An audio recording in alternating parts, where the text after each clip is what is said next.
تعمیر کعبہ کر رہے تھے، کعبہ کی دیواریں جو ہیں ان کو اوپر لے کر جا رہے تھے۔ جتنا وقت حضرت ابراہیم علیہ السلام کعبہ کی تعمیر کر رہے تھے، اس کے ساتھ ساتھ وہ پروردگار سے مستقل دعائیں بھی مانگ رہے تھے، اور وہ بہت ہی بہترین دعائیں بھی ہیں اور بڑی جس کو کہنا چاہیے اہم دعائیں بھی۔ میں نے آپ سے پچھلے پروگرامز میں بھی ذکر کیا کہ حضرت ابراہیم علیہ السلام کی دعاؤں کی بڑی اہمیت ہے، اور قرآن حکیم میں ان دعاؤں کا خاص طور پر تذکرہ ہوتا ہے، اور قرآن حکیم ان دعاؤں سے مزین سجا ہوا ہمیں نظر آتا ہے، اور ان دعاؤں کی قبولیت بھی آپ دیکھیے کہ کیسے ہو رہی ہے۔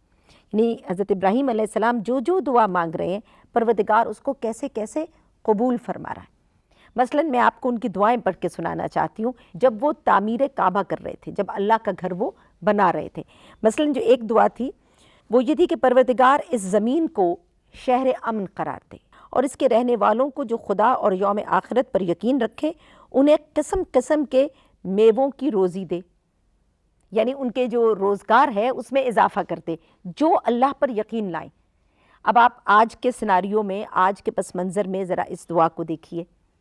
کہ شہر مکہ کو جائے امن قرار دے دیا، یعنی شہر مکہ ایک ایسی جگہ ہے کہ جہاں پہ کوئی لڑائی جھگڑا نہیں ہو سکتا، حرام ہے وہاں پہ لڑائی جھگڑا کرنا، اتنی پابندی ہے، اور وہاں جو چلا جائے وہ اللہ کی پناہ میں آ جاتا ہے۔ یہ شہر مکہ کا اتنا بڑا مقام ہے کیونکہ اس میں اللہ کا گھر ہے۔ اور جو دوسرا حصہ ہے دعا کا وہ یہ کہ جو لوگ بھی اس پر یقین لے آئیں، یعنی اللہ کی ذات پر یقین لے آئیں اور یوم آخرت پر یقین لے آئیں، قیامت کے روز پر یقین لے آئیں، تو ان کو بہترین روزی عطا فرما۔ اب آپ دیکھیے کہ شہر مکہ میں خانہ کعبہ کے ہونے کی وجہ سے اس علاقے کو کتنی زیادہ اکنامکلی وہ کتنا سٹیبل علاقہ ہے، اکنامک موومنٹ جس کو کہتے ہیں، پوری اکنامکلی وہاں پہ بہت زیادہ کام ہو رہے ہیں، ہوٹلز بن گئے ہیں، مارکیٹس بن گئی ہیں، تجارت ہو رہی ہے، پھر زائرین آ رہے ہیں، اس ملک کی اکانومی کو کتنا فائدہ پہنچ رہا ہے، ٹھیک ہے نا۔ پہلے وہ بالکل ویران ہوتا تھا، لوگ وہاں پہ جو ہیں وہ چراتے تھے، بھیڑ بکریاں چراتے تھے، اور ان کے معاشی حالات کچھ اتنے اچھے نہیں تھے، لیکن اس گھر کی برکتوں کی وجہ سے اور حضرت ابراہیم علیہ السلام کی اس دعا کی وجہ سے اس علاقے کو اتنی زیادہ ترقی حاصل ہوئی۔ پھر دوسری دعا دیکھیے آپ، یہ سورہ بقرہ میں ان دعاؤں کا تذکرہ ہے۔ دوسری دعا ہے کہ پروردگار ہمیں اپنے فرمان کے سامنے سر تسلیم خم کرنے والا قرار دے، یعنی ہم تیرے سامنے اپنا سر جھکا دیں تیرے حکم کے سامنے، اور ہماری اولاد میں سے ایسی امت بنا جو تیرے حضور سر تسلیم خم کرنے والی ہو، ہمیں اپنی عبادت کا راستہ دکھا۔ یعنی انہوں نے اپنے لیے ایک ایسی امت کی دعا کی، وہ کون ہے؟ وہ امت مسلمہ ہے، وہ مسلمان قوم کے لیے انہوں نے دعا کی کہ ایسی قوم پیدا کر جو تیرے حکم کے سامنے سر جھکا لے۔ تو مسلمان جو پوری قوم ہے، ملت اسلامیہ ہے، یہ بھی حضرت ابراہیم کی مرہون منت ہے، ان کی اس دعاؤں کا نتیجہ ہے۔ اور پھر ایک اور دعا دیکھیے، مجھے اور میری اولاد کو بتوں کی پرستش سے دور رکھ، کہ مجھے اور میری اولاد، یعنی انہوں نے اپنی پوری تمام تر نسل کے لیے یہ دعا کی کہ میری تمام تر نسل میں سے کوئی بھی بتوں کا پجاری نہ ہو۔ اور یہ ایک ہسٹوریکل فیکٹ ہے کہ حضرت ابراہیم علیہ السلام ایک ایسے نبی خدا ہیں، ایک ایسے پیغمبر خدا ہیں جن کو بیٹے بھی دیے تو پیغمبر دیے، پھر ان بیٹوں کی نسل میں پیغمبری عطا فرمائی، نبوت کا اور رسالت کا سلسلہ عطا فرمایا، امامت کا سلسلہ عطا فرمایا، اور کوئی شخص بھی ان کی نسل میں سے ایسا نہیں تھا جو بت پرست ہو۔ سب کے سب ان کی پوری اولاد اور ان کی اولادوں کی اولاد میں سے جو ہیں ان کو یہ شرف حاصل ہوا کہ وہ اہل ایمان پیدا ہوئے۔ اس کے بعد ایک اور دعا دیکھیے جو کہ بہت ہی امپورٹنٹ دعا ہے، وہ یہ تھی کہ پروردگار ان کے یعنی شہر مکہ والوں کے درمیان انہی میں سے ایک نبی مبعوث فرما۔ اب دعا یہ کی کہ مکہ کے رہنے والے لوگوں کے بیچ میں سے ایک نبی عطا فرما، ایک نبی مبعوث فرما، جو انہیں تیری آیات پڑھ کر سنائے، یعنی کلام الہی پڑھ کر سنائے، اور انہیں کتاب و حکمت کی تعلیم دے اور انہیں پاک کرے، کیونکہ تو توانا اور حکیم ہے۔ یعنی مکہ کے رہنے والے لوگوں میں سے ایک ایسا نبی مبعوث فرما۔ تو یہ کس نبی کے لیے حضرت ابراہیم علیہ السلام نے دعا فرمائی؟ حضرت محمد صلی اللہ علیہ وآلہ وسلم۔ حضرت محمد صلی اللہ علیہ وآلہ وسلم، اللہ کے آخری نبی اور ہمارے پیارے رسول۔ تو ان کے لیے حضرت ابراہیم علیہ السلام نے، اسی لیے ہم کہتے ہیں کہ حضرت محمد مصطفیٰ صلی اللہ علیہ وآلہ وسلم دعائے ابراہیمی کی عطا ہے، یہ دعا ابراہیمی کا نتیجہ ہے کہ پروردگار نے ایک ایسا نبی مکہ کے رہنے والوں میں سے ہی، کیونکہ حضرت محمد مصطفیٰ صلی اللہ علیہ وآلہ وسلم کا تعلق شہر مکہ سے تھا، وہ وہیں پر پیدا ہوئے اور وہیں پہ ان کا خاندان جو ہے قریش وہ آباد تھا. تو اس طرح سے حضرت ابراہیم علیہ السلام کی تمام تر دعائیں آپ دیکھیے تو قبول ہوئی، پروردگار نے ان سب دعاؤں کو قبول کیا. ٹھیک ہے نا، تو اتنے برگزیدہ نبی. اچھا، اب جب وہ تعمیر کر رہے تھے اس کی دیواروں کی، خانہ کعبہ کی، تو وہ مرحلہ آیا کہ جہاں پہ حجر اسود نصب کرنا تھا. آپ کو پتہ ہے نا، حجر اسود پاک پتھر ہے، جنت کا پتھر ہے جو وہاں پر لایا گیا تھا، اور پہلے بھی حضرت جبرائیل علیہ السلام لائے تھے اور حضرت آدم علیہ السلام نے اس کو وہاں پر نصب کیا تھا. لیکن جب طوفان نوح آیا، پروردگار نے اس پتھر کو محفوظ کر لیا تھا، اور وہ جا کر ایک پہاڑ تھا، اور اس پہاڑ کو کہتے ہیں ابو قبیس. اس پہاڑ پر اس پتھر کو رکھ دیا گیا. ایک یہ روایت ہے، اور دوسری روایت یہ ہے کہ اس پتھر کو واپس جنت میں لے جا کر محفوظ کر دیا گیا تھا. اب جب یہ فائنلی اور ہمیشہ کے لیے تعمیر خانہ کعبہ ہو رہی تھی، تو پھر جناب جبرائیل علیہ السلام تشریف لائے، اور انہوں نے حضرت ابراہیم علیہ السلام کو وہ جگہ بتائی اور جہاں پہ حجر اسود نصب کرنا تھا، اور پھر اس پتھر کو وہاں پر حضرت ابراہیم علیہ السلام نے اپنے دست مبارک سے اس کو وہاں پر نصب کیا. ایک تو یہ اہمیت اس جگہ کی. دوسری یہ ہے کہ جس مقام پر کھڑے ہو کر حضرت ابراہیم علیہ السلام خانہ کعبہ کی تعمیر کر رہے تھے، وہاں پہ کیونکہ وہ مٹی اور گارا بھی استعمال ہو رہا تھا، پتھر بھی استعمال ہو رہے تھے جو دیواریں بنائی جا رہی تھیں، تو وہ مٹی اور گارا کی جو جگہ تھی اس کے اوپر جناب ابراہیم علیہ السلام کے جو قدم ہیں، پیروں کے نشان ہیں، وہ بھی ثبت ہو رہے تھے، وہ رکھے جا رہے تھے. تو اس جگہ کی اتنا بڑا مقام پروردگار نے اس جگہ کو عطا فرمایا کہ یہ کہا کہ حضرت ابراہیم علیہ السلام کے قدموں کی جگہ ایک مصلی ہے، مصلی کی جائے نماز ہے، یہاں پہ نماز ادا کی. اس لیے جب ہم حج کے لیے اور عمرہ کے لیے بھی جاتے ہیں تو جب طواف کعبہ کر لیتے ہیں تو پھر آ کر وہاں پر ہم نماز ادا کرتے ہیں مقام ابراہیم. اس جگہ کو ابھی بھی مقام ابراہیم کہتے ہیں، اور وہاں پہ ایک بہت خوبصورت جالی کے اندر وہ جو قدم ہیں جناب ابراہیم علیہ السلام کے، وہ ہمیں نظر آتے ہیں، اور ان کو باقاعدہ ایسے وہاں پہ سجا دیا گیا ہے، اور لوگ اس کی زیارت کرتے ہیں، اور اس کے پیچھے کھڑے ہو کر، اس مقام سے پیچھے کھڑے ہو کر نماز ادا کی جاتی ہے، جو کہ ضروری چیز ہے. طواف کرنے کے بعد آپ وہاں پہ وہ نماز ادا کرتے ہیں. تو یہ ایک بڑا امپورٹنٹ رکن بھی بن گیا حج کا. کتنا بڑا مقام ہے. یہاں سے آپ جو حضرت ابراہیم علیہ السلام کا مقام اور مرتبہ ہے اس کا اندازہ کیجئے کہ ان کے قدم مبارک جو ہیں اس جگہ کو پروردگار نے ایک مصلی قرار دے دیا.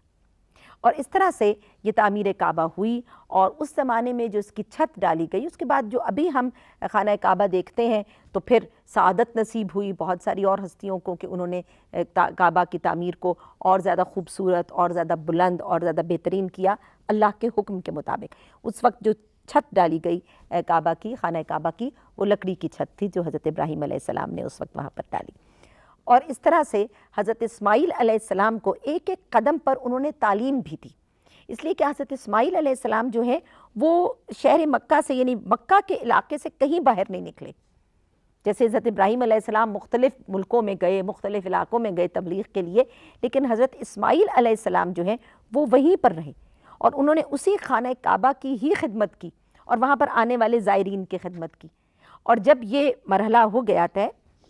اور خانہ کعبہ تعمیر ہو گیا، تو پھر حضرت ابراہیم علیہ السلام کو پروردگار نے حکم دیا کہ وہ اس کا طواف بجا لائیں، اور پھر حضرت ابراہیم اور حضرت اسماعیل علیہ السلام نے وہاں پہ خانہ کعبہ کا طواف کیا. یہ تمام ہدایات دینے کے لیے ان کے ساتھ ساتھ اللہ کے برگزیدہ فرشتے روح الامین حضرت جبرائیل جو ہیں وہ ساتھ ساتھ ان کے شامل تھے. یہاں تک کہ جو خانہ کعبہ کی جو حدود بتائی نا کہ یہ جگہ ہے، آثار تو تھے لیکن ٹوٹے پھوٹے آثار تھے نا طوفان نوح کے بعد، تو وہ صحیح جگہ کا تعین کیا کہ ہاں جی یہاں پہ بنائیے، یہ سب بھی حضرت جبرائیل نے کیا،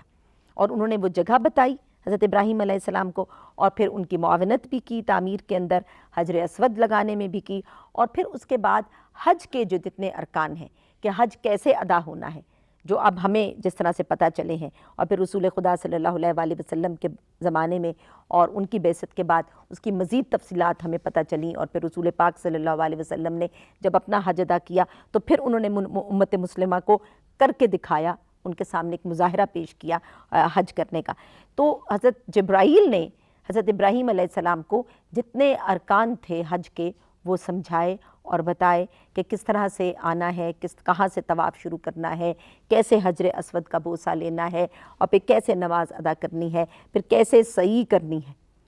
ٹھیک ہے نا، صفا اور مروہ کے درمیان جو سعی کا سلسلہ ہے، جو کہ بی بی ہاجرہ کی بنیادی طور پر سنت ہے جس پر کہ ہم عمل کرتے ہیں۔ اور پھر پروردگار کا یہ حکم بھی ہوا کہ اب آپ تمام تر قوم کو، جتنے بھی اہل ایمان دنیا میں بکھرے ہوئے ہیں، ان کو جہاں جہاں بھی تبلیغ آپ نے کی ہے، حضرت ابراہیم علیہ السلام کو یہ حکم ہوا، ان کو آواز دیجئے اور بلائیے کہ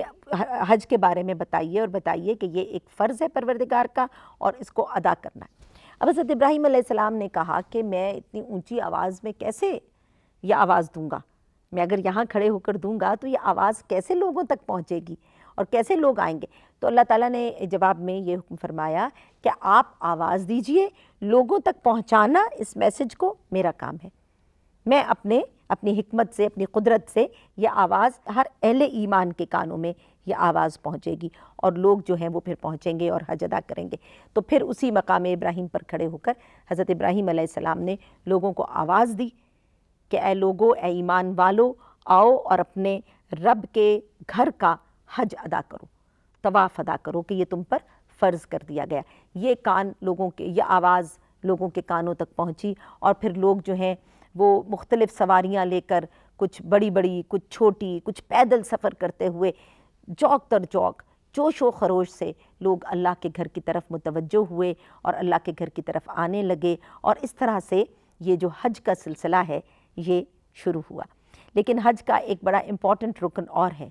اور اس کے بارے میں ابھی بات نہیں کریں گے، اور وہ جو اللہ کا حکم ہے وہ حضرت ابراہیم علیہ السلام اور حضرت اسماعیل علیہ السلام کی تمام تر جو ان کی زندگی ہے، ان کی سوانح ہے، اس میں سب سے اہم واقعہ وہ ہے، اور تاریخ اسلام کے لیے بھی اس واقعے کی بہت ساری ڈائمنشنز ہیں، بہت سارے رخ ہیں، اور اس کے اندر بہت سارے پیغام چھپے ہوئے ہیں، لیکن اس کی بات ہم